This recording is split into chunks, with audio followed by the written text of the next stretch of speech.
Welcome to Let's Go, Let's Grow. My name is Jessica Gomes, and I am here with my co-host Alejandro Tabone, and we are here to Hello, break everyone. down. Oh, I'm sorry, Alejandro. It's all right. I go a little fast. But we are here to break down all of the current economic changes and to put it into a financial perspective so that way you, the audience, can really have an understanding of how these things are going to affect you, affect your wallet, affect our community, and then be able to have an informed decision on how you feel about all of these things. That's right. It's an opportunity basically to present the information very objectively. Our goal is not to make you lean one way or the other, but be empowered to make a conclusion for yourself. So we want to help you filter that noise because at the end, we want to make sure that anything we're doing is helping us move forward and grow. And if it's not letting us grow, we got to let it go. So let's just get right into it, Jessica. We got some great, very pressing information to discuss on the big, beautiful bill.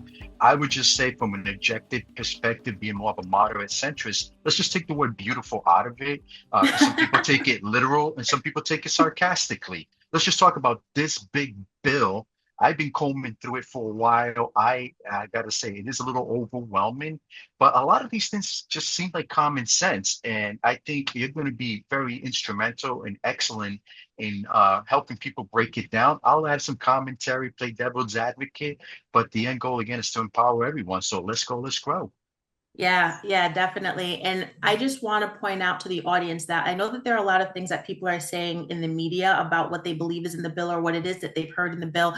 And so we really want this to be a platform where we can give you the resources to be able to go and look at this bill yourself, to be able to read through it, to listen to our commentary and to hear our interpretations of it. So that way you can, again, form your own opinion on what it is that you feel is actually in this bill and not just on the things that you have heard. So before we really dive into the big beautiful bill, the topic that we're going to be covering today is the healthcare cuts, the cuts that are being made to Medicare, Medicaid. I know that a lot of people in the community are feeling a lot of fear and a lot of anxiety around a lot of these changes, and they don't really know what to expect, and they honestly don't really know what is actually in this bill. So we're going to start by talking about those cuts first. But before we get into it, I want to take a minute to kind of just talk about the bigger picture, to understand the bigger picture around these cuts. And Alejandro, I think that you would be great too to fill in a little bit here to talk about the federal deficit. So our deficit is a huge concern. And all of these changes, the intention behind all of these changes, whether or not you agree with them, is really to work on fixing that budget deficit with multiple coordinated different, efforts.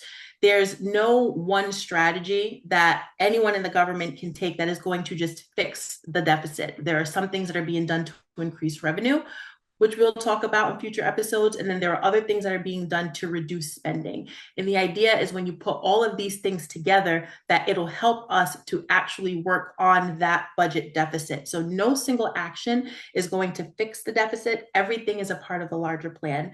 In this topic that we're talking about today with the healthcare cuts that are being made, the intention behind it, the thought process behind it is to reduce some of the spending, to eliminate some of that waste, and to streamline the programming so that way those who need access to these programs have access to them. So we'll go in and break it down a little bit. We'll show you exactly which sections in the bill you can find all of these different changes so that way you can check it out for yourself. Anything you want to add in there? Yeah, absolutely. Just to kind of elaborate a little bit, it's important to approach this with an open mind. I would not say whether it was a left-leaning administration or right-leaning administration that they are evil in their approach. I think their intentions are good, and there's critical things that can be made or said about either side or their approach. So I agree with you that ultimately the goal here is to help address the deficit, to shift a lot of this responsibility back to individuals because the whole theme behind our podcast is really to help people break the cycle of poverty Mm-hmm. mentally, emotionally, and financially. So we have to have these hard conversations and be very honest. So approach them with an open mind. Don't already approach it with the bias that anything that's coming from the current administration is all bad, or if you're a fan, everything that's coming out is all good. Let's just look at it objectively. Let's evaluate it on its merit, and let's make some decisions based on that. And you were mentioning that about the deficit, and there is really no one right answer. Yeah. and there's just strategies. We have to try something like this at this scale and magnitude was not tried before. So we can only speculate or make an educated guess at best of how all this can play out. So we're going to be focusing in Rhode Island, where we're currently based out of, and how this affects in real time, if it does or if it doesn't. Now, my understanding from reading through it was that the program really isn't being reduced. That's the way I'm seeing it based on what I'm reading. Maybe the listeners and the audience members might come to the same conclusion. Um, will there be some areas that will be affected? Perhaps, and we're going to dive into that. So without further ado, Jessica, take it away. All right. So let's see. All righty. So the first big cut here, you can see. So if you look up the Big Beautiful Bill, you can look up the Big Beautiful Bill, you can download it, you can read through it at home. These sections down here are highlighting all of the areas in the bill where we have all of these different segments that we're going to be talking about today. So one of the big ones, one of the first ones that we're going to be talking about is a pause on the continuous coverage. So the continuous coverage was put into effect during the pandemic to make it easier for people to be able to remain covered without having to go through the processes of going into the offices, filling out paperwork, because no one was going out and doing these things at this time. We were all in our homes, as you remember. So one of the main changes that they're going to be making is they are putting a pause, called a moratorium, on that continuous coverage, which is going to make it so that people have to actually go out and actually file the paperwork so that way they can maintain coverage if they are eligible for it. So Now, is this how long is this pause going to be for? the pause? I believe the pause is until 2028. It's gonna be for quite a while that the pause is. And Yeah, that is yeah. giving them time to redo the entire system. That's key. Let's expand on that. I believe it's up to almost 10 years, if I'm not mistaken. But I think that's very important because, again, we're trying to fix a system that's broken. We're trying to fix a system where there's a lot of fraud and a lot of waste. And we need to redirect the tax dollars to help those who are deserving of it and most vulnerable. So just think about that. This pause isn't a bad thing, it's a necessity until we fix the system, make it better, more efficient, and help the people that deserve to be helped. And then eventually, we may not need to create this expedited clause, which again was created because of the pandemic. So yes, let's keep going. This is getting exciting for me Yeah, already. and I think it's going to eliminate a lot of the waste too that they have found within the healthcare system. One of the biggest places where they have found a lot of waste is in the cross-state enrollment check. So this is section 71103. This is preventing double enrollment in multiple states, and it's going to save taxpayer dollars and promote fairness. So basically what is happening is they have found that, let's say you have someone that lives in Connecticut and then they move to New Jersey and they were in the Medicare system or Medicaid system in one state and then they moved to another state. Those states are still receiving Medicaid funds from the government for that single individual who was living in both states.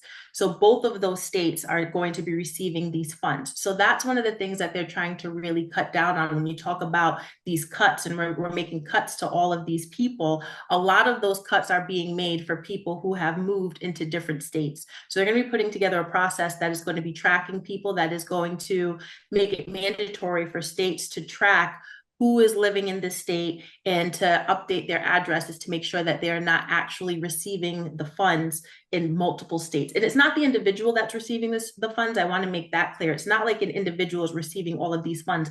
The states actually receive the taxpayer funds for the people that are on the system. So when people are in the system in multiple states, they're receiving double the taxpayer funds.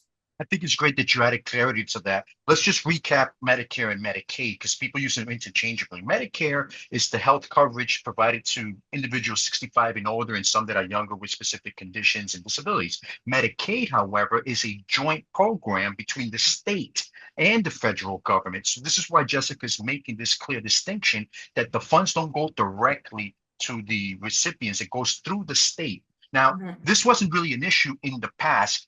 It happened in small numbers because, again, with smaller population and people didn't move that frequently, and just the record keeping wasn't as great. It's still not that great if we're being honest, because the government's just not efficient. But this is a necessity because, as you mentioned, since the pandemic, people have been getting up and moving around more frequently. So some of this is happening by pure accident. People forget to Yeah. update the information, or the state doesn't verify on a regular basis if people are still here, if they're even alive or whatnot. They do it almost on an annual basis, but they're so inefficient and delayed that they may never discover that error. So we have federal tax dollars being double dipped or wasted in that process. So again, we're trying to be proactive and adding measures that we, with today's technology, we can help trend down the lost. Yeah, it seems to me reading through it that a lot of the waste that's happening there is not intentional waste. It doesn't seem like it's being done intentionally. Agreed. Just systems that really need to be updated. And you mentioned, a lot of people who are deceased are still having a lot of these funds received on their behalf by the states. And this is all money that can be allocated towards different programs that people need. The SNAP program is another conversation that I've seen in the media lately, people concerned about people not being able to get their SNAP benefits, So I think a lot of what is missing from the conversation is that there are problems in outdated systems that are using up a lot of these tax dollars. And it's not necessarily the fault, I'd say, of any individual person, definitely not of any individual political party, but that there's a lot of room for error and there's a lot of room for fraud to happen, either intentionally or unintentionally. Now, So a lot of Jessica, if I'm not mistaken, and you can clarify this part, this particular effort obviously requires setting up a new system, right? yeah. To have the states double check and the federal government to audit and to make sure these monies are being applied and appropriated correctly. But this doesn't necessarily go into effect immediately, does it? No, a lot of these things are going to be very, very staggered. They're staggering them. And a lot of people that are receiving the benefits now, they're not going to just lose them. You're not just going to get cut off from the benefits. It's a staggered system. What they're trying to do is allow time to give states the time to implement all of these things, to create these systems and to be able to actually track them. And there was actually quite a bit of money that was spent on this. There's a lot of money allocated in our budget. So part of the conversation that I hear often is people saying, well, this is just adding to the deficit. This is just adding to the deficit. But that goes back to what we were saying in the beginning, that there's no one step that is going to just fix the deficit. We have to increase revenue in some places, and then we have to mitigate waste in other areas. That's a great point. You do have to kind of fund these efforts, but Mm-hmm. relating it to helping people break the cycle of poverty and invest Yes. and create wealth, you have to spend some money to make money, right? You don't just acquire an asset for free. You probably need to save up some money, work with a financial planner, an advisor, budget, and then buy a particular asset. And so that costs money to acquire, to maintain, and grow. Same thing with some of these government initiatives. We still have to allocate funds. So, will it necessarily increase the deficit? Probably short term, but long term, the Mm-hmm. goal is to actually reduce it because we have to take into consideration what's happened for many, many years. And this has been both parties on both sides. Mm-hmm. They just kick the can down the road, Yep. right? They just let's put a band-aid over this and let's worry about it in 10, 15 years, not anticipating the reality that in 10, 15 years, the population will be even larger than it is today. And Yep. our infrastructure hasn't been reinforced, maintained, or even redone if necessary. So these are actually very necessary and very painful. I wanted to study sports medicine. I did take a lot of classes, and a lot of things they talked about is sometimes the medicine or the cure or the protocol could be very painful in that moment, but Yeah. prolonging it only makes the disease or the condition or the situation worse long term. So rather than doing with band-aids right now, we're peeling the band-aid and we're going surgical now. So this is very necessary. I'm a very objective, moderate, centrist type of guy, but what I've been reading so far just makes sense.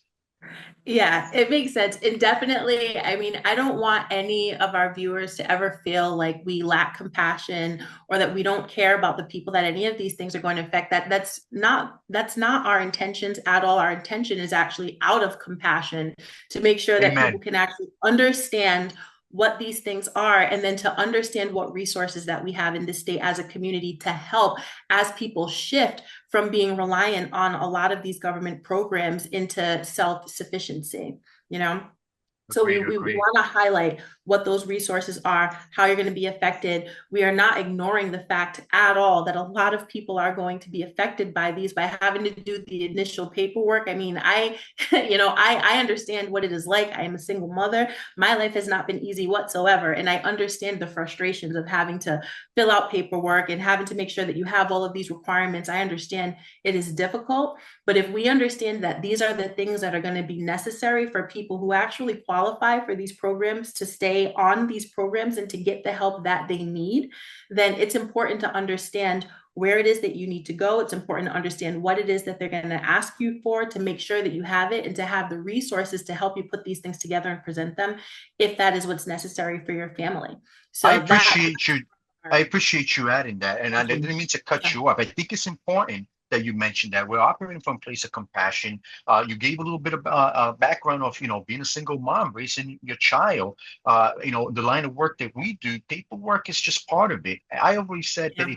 if it's legitimate and it's real, then the paperwork exists. Now, if the paperwork for some reason it's a little lost or difficult to access, there are organizations in our community, nonprofits and centers that will help you gather that documentation, that will help you apply and complete these applications, because there are people that unfortunately don't have access to a computer still, or are illiterate, or their records are just not readily accessible because of life circumstances. But there will be resources, and like you mentioned, this isn't getting implemented overnight.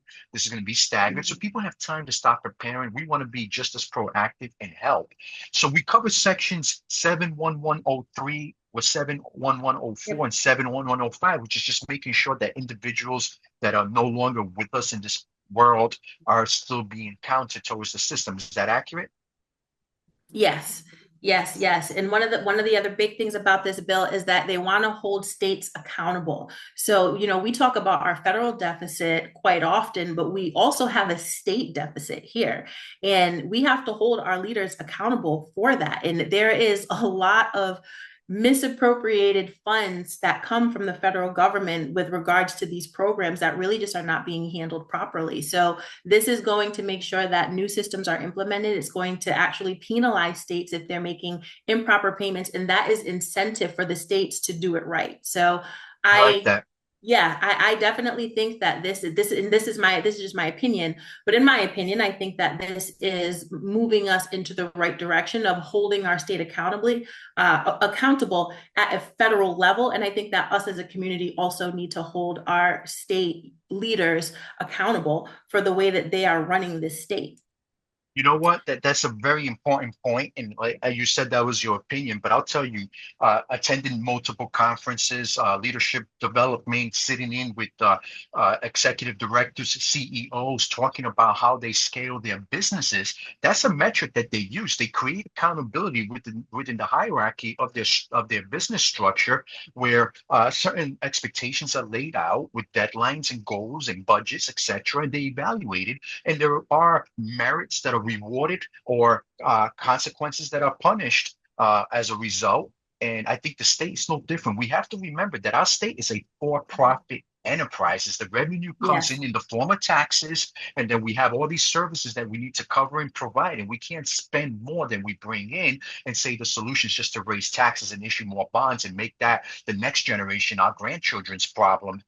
That's what we're trying to correct. So I think that's important, shifting responsibility back to the state, holding them accountable. And a 3% penalty, it's not, I don't think the government will benefit from a 3% penalty, but I think it's just the to know that there's a consequence for that. Yes. It's You're going to huge. go on timeout.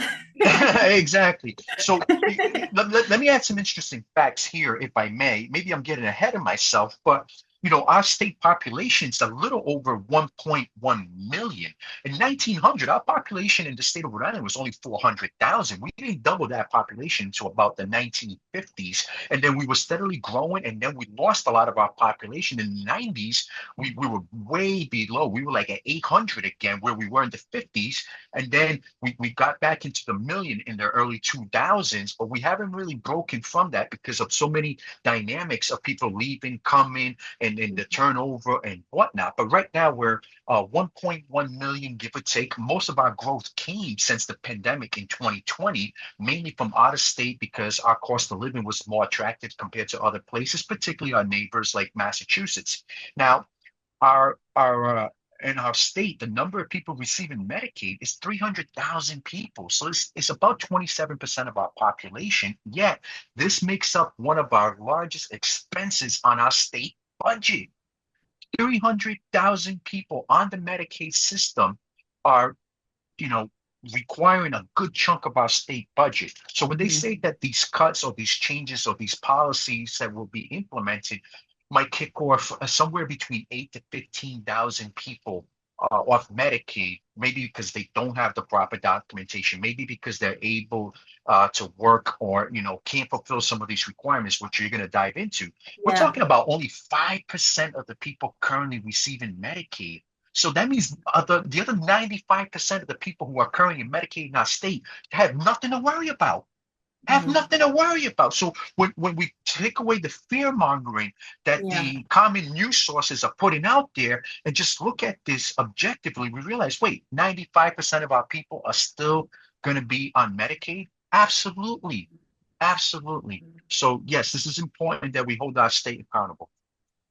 Yeah, I've heard a lot of conversation actually from people who are concerned about losing their benefits because they've just heard that people are going to be losing their benefits. But I think it's important to really like look at where those benefits are coming from. And it's a lot of it is coming from people who do not actually qualify for these benefits, people who are deceased or no longer with us. So they're not cuts that are necessarily coming from people who qualify for these benefits, who need these benefits, who are elderly or disabled and who should be on these benefits, but they're coming from places where the money right now is just wasted or where they're going towards individuals who actually do not qualify for these programs. And so updating the system is going to help to make sure that we're allocating all of these resources towards the people that need it so that we have more resources for additional people who may need it in the future, and to make sure that we're not wasting any money in our state, that we're at a 250, I think projected $250 million deficit yearly over the next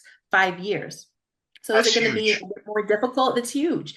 It's huge. And I mean, we haven't gotten into really increasing revenue yet, but I know that one means to increase revenue is increasing taxation. And I don't know about any of you, but I can't really pay any more taxes, you Yeah. know? Yeah, So no.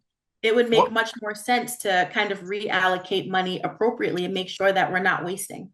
Agree. So this segues very good into the section that you already have pulled up, Mhm. section 71107, which is the mid-year eligibility check. So rather Yeah. than being what every 12 months, is happening every 6 months. Is that Only for right? some people. It's only for Okay. certain people, and it's looking like it's only going to be for able-bodied adults, who are, able to be working. So if you're an able-bodied adult who can be working, then you may have to do your eligibility twice a year to make sure that you are still eligible for these benefits. So And what some what people may might agree that with look that, some like? people may disagree. I'm sorry, What might that look like for them? having to requalify. Okay. So Yep. So so so instead they of doing just it every year, re-enroll, same correct. paperwork, same process. Because people's Correct. situations can change, and I hope they change for the Exactly. better. I hope they Mhm. change for the better. You got, Yes. during the time that you were on Medicaid, you took the time to acquire some skills. You went to CCRI for 2 years for free, and got some certifications, and that helped you land a job. And now you don't have to be dependent on a system. These programs are Exactly. there to provide a safety net, but not to make you rely on the system forever. So Exactly. I think that is a good if you look at it from that perspective, right? I agree with you. That's the perspective that I look at it. And I mean, when I look at the community and a lot of the community, I do see a community of people who have become dependent on the system. Using myself as an example, I grew up in a family of all single moms. And I love my family, and my family did the best that they could for us. I think that I turned out very well. So thank you to my family for that.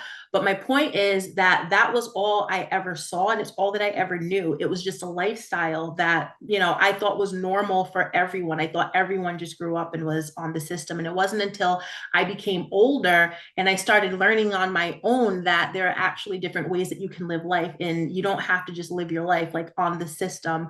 That's not a choice that everyone has to make, and so I think it's important that we talk about, these programs, and that we use them for what they're needed for, and that we incentivize people not to become dependent on these systems forever. And I think this one here is a very good example of why we should not be dependent on systems. So this is actually one of the parts of this bill that, in my opinion, I think needs some work. And it says that individuals with high income may not qualify for Medicaid nursing homes. So that I do agree with. I think it was any millionaire. So anyone who makes over $1 million a year or more, they're not able to qualify for Medicaid nursing homes. That I completely agree with. But what I So do the income, let's just clarify. So if income, they yeah. have high income, they shouldn't qualify for Medicaid. Yeah, that makes sense because Medicaid is intended more for the low to moderate income people living within the poverty levels, right? Yeah, Okay, yeah, so yeah. that's common sense. They, For and they people they who took make so they their took the time original to spell that unemployment out. They too. they took out the time to spell out something that obvious. I think that's important, right? So people are Yeah, not yeah. making assumptions or putting misinformation out there. Okay, cool. Keep Yeah, going. and it was the same for unemployment, which we don't have any of that in this episode. We can touch on it in the future if it's of interest, but people who are millionaires are no longer able to collect any type of unemployment either. What I disagree with is that people that have high home equity will not be able to qualify for Medicaid nursing homes. So that, if you're familiar with it, is a Medicaid spend down. So if you own a home and you need to use Medicaid for your nursing home or for your long-term care needs in the future, they're going to make it so, well, this is how it already is, but it's actually getting more strict that you have to use the equity in your home in order to be able to have access to that Medicaid. And that, I think, is something that is harming our communities. It's difficult to pass down your home and to create that generational wealth if you have to actually use the equity in your home to Mm-hmm. fund your end of life care. So this is where, in the beginning, we were talking about bringing all of these things up so that people are aware of them so that they can make smart choices. It's great that we have access to these programs, and I think these programs should be here, and anyone who needs them, I believe, should be able to use them as long as you qualify. But as far as the community as a culture living on these systems, that is something that I believe we have to work together to change, because our parents, our grandparents, we have all worked really, really hard to become homeowners. And you don't want to have to give up your home and give up the equity in your home so that way you can qualify for a state program. We want to make sure that we are putting ourselves in positions where we can take care of these things, where we don't actually have to rely on the government. So this is one thing in the bill that, in my opinion, needs some work. I do not believe that people should have to use their equity, but we should be aware that that is the requirement right now. So that way we can prepare as a community not to have to give up our homes. So let's dive into this. I agree. This is definitely one of those sections that we can say, hey, this requires a second look. Let's Mhm. elaborate and let's be critical where we need to be critical. Yeah, I agree with you because equity is a very important element for building wealth. And let's just clarify what equity is for those who are listening who are not completely sure. So equity would be what you owe on an asset and what it's worth. So it's unrealized gains. For instance, you might have bought a house your grandparents for 100,000. It's just use small numbers, and today it's worth 300,000. They have $200,000 in equity, but that equity is just there. It's not accessible unless they take a loan against it or sell the house. And sometimes an elderly individual can't do either because they're now on a fixed income, they're retired, they paid off their home, and their intention is to pass it on to their children, a piece of the American dream. So yes, this is definitely an area we need to better understand. But what are some more immediate solutions and things they can do in the meantime, with maybe having a conversation with an estate planner, perhaps anticipating long-term benefits? I think that's an area you're very familiar with. Yeah. Yeah. Yeah, definitely. Definitely, as a community, we need to look into more resources, look into having more advisors, or to talking to people that understand these things who can help. Estate planning is a huge thing that I see a lot of people lacking in, having your wills, your trusts, your power of attorneys, your estate set up so that you don't have to go through the probate process, so we can make sure that these assets, our homes, are passing on to the next generation. As far as nursing home care, so things like having long-term care policies can take care of these things for you, so that you don't have to sell down your assets, and so that you don't have to be reliant on the Medicaid system for your, for your needs in the future. So education, I think, education, we need to keep pushing education, making sure that people know what their resources are, so that if they are affected by any of these changes, we can kind of mitigate it as a community and make sure that everyone is taken care of. So what I'm hearing here is that this actually shifts a bit of that responsibility to us to be proactive Absolutely. and tackle some perhaps these taboo subjects. I mean, you said a bunch of important words that when I was younger sounded like, oh, that's very rich people problems. And Yeah, no, it's as not. it's not right. As I gotten older and more educated and networking and pursuing my walk and path towards financial freedom, I've learned that, a will, a trust, a power of attorney, all these things that you mentioned are just a necessity A and necessity. documents that we should all have as responsible adults, one, and as responsible parents. It's basically like the minute you have a child, these things are not afterthoughts. They need to Yeah. be very, very proactive because, if I'm being a little critical, not lacking compassion or even sympathy or empathy for individuals, there's that platform out there, GoFundMe, and it just Yeah. it tears my heart. It makes me cringe, and I feel very roller coaster about it, because it's like it's become the default um, platform for people asking for assistance and help, and for the community to come together and essentially take care of things that they maybe could have proactively addressed years ago. And Absolutely. I'm Had I'm they not had the education, there you had they go. had the education for it, There you the go. It's education is education. lacking. Right. And that's basically the driving force behind this. That we know that it's the education around these taboo subjects. It's sorely lacking, and there's a lot of myths and misconceptions, and just maybe it's easier to put our head in the sand. So I think this bill, as much as I agree with you that maybe we need to revisit, kind of understand some of these implications and be critical. I think if you take a positive spin to it, say, hey, it's kind of shifting that responsibility back to us Uh-huh. to have the conversations with the advisors. And like I say, be wiser, talk to an advisor. Don't talk to the mechanic, cousin, neighbor, or friend who has an opinion about everything, especially when they don't even have a clue what they're talking about. They're just regurgitating information from an echo chamber. That's not what we're Yeah. trying to be here. Again, this is supposed to be an objective approach because we want to empower you to make a final conclusion based on the evidence and facts. So, Yeah. Jessica, this is a phenomenal piece. And yeah, I agree with you. It needs critical evaluation, but more importantly, proactive measures to talk to the advisors, to the financial planners, and to people to help us prepare for long-term care now. Yeah, absolutely. And I highly encourage anyone who feels that they may be affected by this, or anyone who is just interested in the being in the know of what is going on, to go and read the Big Beautiful Bill. Read it yourself. You can see all of these things and all of the sections that we've highlighted. So that way you can get rid of some of the fear that we have in the community. If someone comes up to you and they're afraid that they're going to lose their benefits and they are disabled, then you can assure this person these cuts are not coming to anyone who is disabled, to anyone who actually is deserving of these benefits because they qualify for them. So, again, what we highlighted today in this episode is that there's going to be a temporary pause on the continuous coverage that was put into effect during the pandemic. So, is it going to make it a little bit more difficult for people to, requalify? Yes, it will, but it's going to eliminate waste.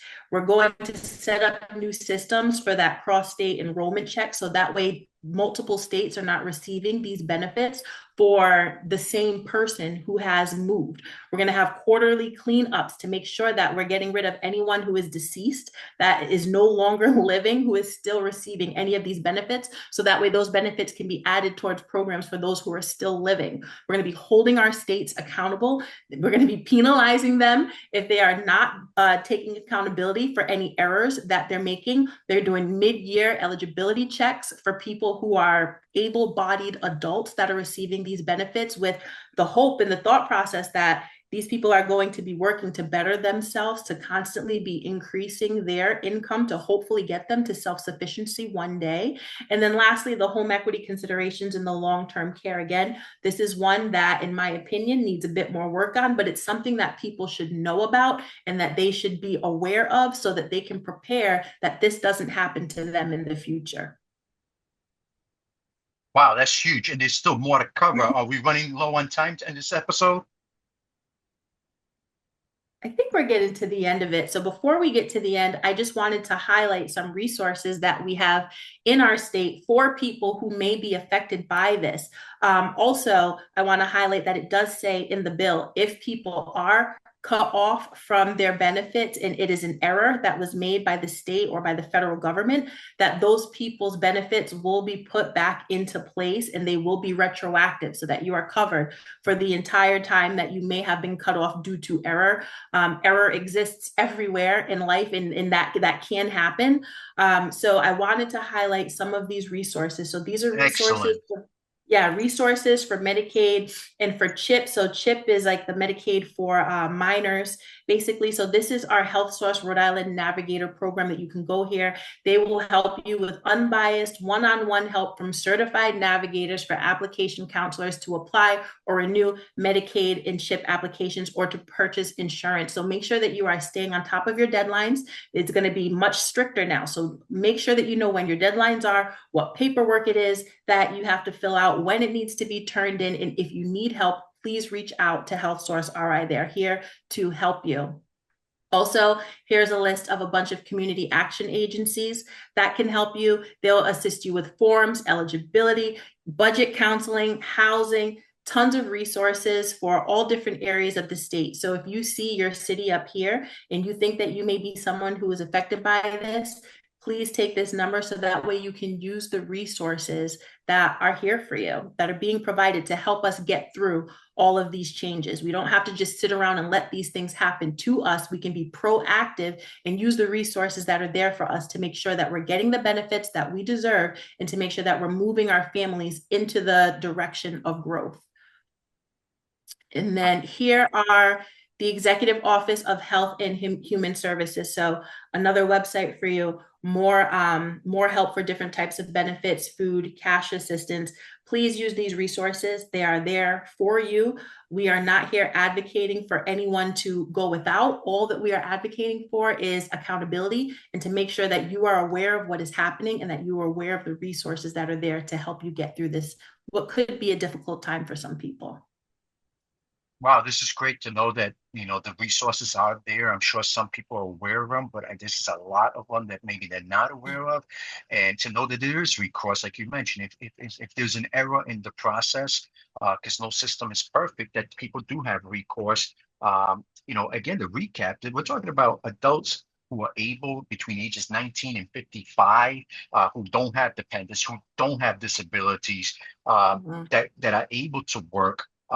If they have particular circumstances, they still have to provide like 20 hours of work at least, or volunteer service or job training and whatnot. But the idea is to take these individuals. We live in the land of opportunity. I mean, last time I checked, as unperfect that this country is, it's still better than a lot of the other ones around the world. People still trying to come here. People want to invest here. People want to visit visit here. People want to figure a way to live the American dream.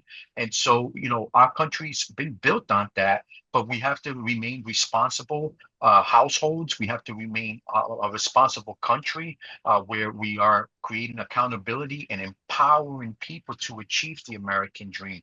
This isn't a land where things are just handed out and given for free.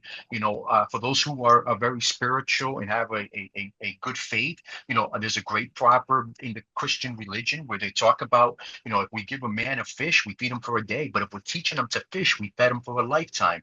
And that's Mhm. really the way we're trying to go with this. Let's help people become fishers, not just eat the fish. Yeah, definitely. Let's go, let's grow. Perfect name for the show, right? Yes, certainly. Oh, well, this was fun, Jessica. I hope we can continue to create more content to share with our audience and that the audience grows. I appreciate you a lot. I'm excited for the things that are happening in your life and what you've been embarking on. And this manifestation of this platform, I think, is a great opportunity and resource for us to reach more people because I think there's a reckoning coming in a few years, whether it's going to be technological, financial, political, a mixture of all. I think it's important to start having these conversations now to invoke this change. I I appreciate agree. you.